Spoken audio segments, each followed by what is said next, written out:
Lo que vamos a ver ahora es una técnica de regresión que se llama Quantile Regression o regresión por cuantiles. Es una técnica no paramétrica en el sentido que es no paramétrica en el sentido que no supone ninguna distribución y es no paramétrica en el sentido que no está diseñada para estimar un parámetro de centralidad como por ejemplo son la mayor parte de los métodos de regresión donde lo que modelamos es la esperanza condicional.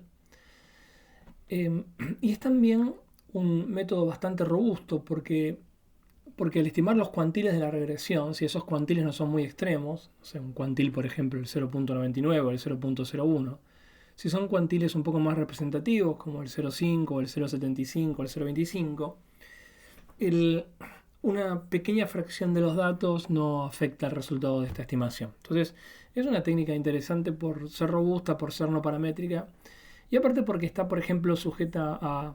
es relativamente eficiente incluso ante situaciones de heterocerticidad.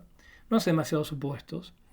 Y permite entender, si bien no estima la distribución, como hace la técnica de modelos lineales generalizados, donde igualmente uno tiene que suponer cuál es la distribución, la familia a la cual pertenece. Acá no estimamos directamente toda la distribución, pero podemos estimar una cantidad finita, razonable de cuantiles de la distribución condicionales a X, lo cual nos da una buena idea del comportamiento de Y, de su comportamiento general, por supuesto condicional a X, que de otra manera no podríamos tener. Entonces, es una técnica interesante. No, y aparte, el entender un poquito cómo funciona esta técnica también nos ayuda a reflexionar sobre qué hacemos cuando hacemos regresión. Entonces, como la técnica está basada en la noción de cuantil, lo primero que tenemos que hacer es repasar qué es un cuantil. Vamos a repasar primero qué es un cuantil no condicional. ¿Por qué digo cuantil no condicional o cuantil condicional? Porque en el fondo, la mayor parte de las técnicas de regresión que a nosotros nos interesan es para explicar una Y en función de covariables X. Entonces vamos a después terminar modelando un cuantil de Y condicional a las X. Pero primero repasemos un segundo qué era un cuantil. O sea, ¿qué es el cuantil Q? El cuantil tau, perdón. Q de tau quiere decir el cuantil tau de la distribución de Y. Y por eso recordamos un poquitito la función de distribución acumulada de una variable Y, que se define básicamente como la función de distribución acumulada de la variable Y en el punto I es la probabilidad de que la variable Y tome valores menores o iguales que ese punto I. Y claramente, intuitivamente, el cuantil tau de esta distribución es el cuantil, es el número, el valor de la variable Y que deja una masa tau a la izquierda de ese valor. Por ejemplo, el cuantil 75 es un valor de la variable que va a dejar la proporción 75% de los casos a la izquierda. Pero eso está dicho muy en general y no es muy riguroso porque podría no existir. Por ejemplo, piensen en esta distribución que toma pocos casos, podría haber un punto, un valor de probabilidad donde no haya ningún valor que exactamente lo tome.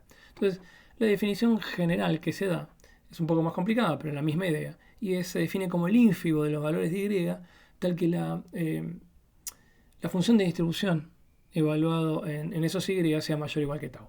Pero básicamente la idea es esa. Es si yo busco el cuantil 90 de una distribución, lo que busco es aquel valor que deja el 90% de los casos por debajo de ese valor fijo. Esa es la idea de cuantil. Pero por supuesto es el cuantil condicional. El cuantil no condicional. Nosotros vamos a buscar modelar el cuantil no condicional. Pero si uno pensara un segundito cómo encontrar el cuantil de una distribución, lo primero que a uno se le ocurre es ordenar los datos. Por ejemplo, la mediana, ¿no? Supongamos por un segundo que tau es 0.5, un medio. El cuantil tau, obviamente, por definición, es la mediana. Y sabemos todos que la mediana es el valor que, por definición, deja la mitad de los datos a la izquierda y también la mitad de los datos a la derecha. Pero también sabemos que la mediana es, si uno ordena dos datos, el valor más central.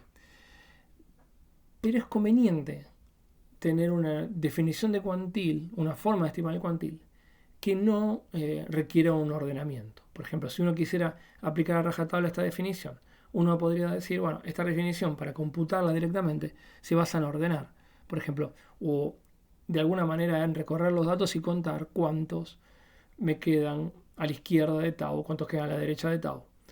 Vamos a ver otra manera de definir el cuantil tau resolviendo un problema de optimización, porque eso nos va a servir después para poder hacer una regresión.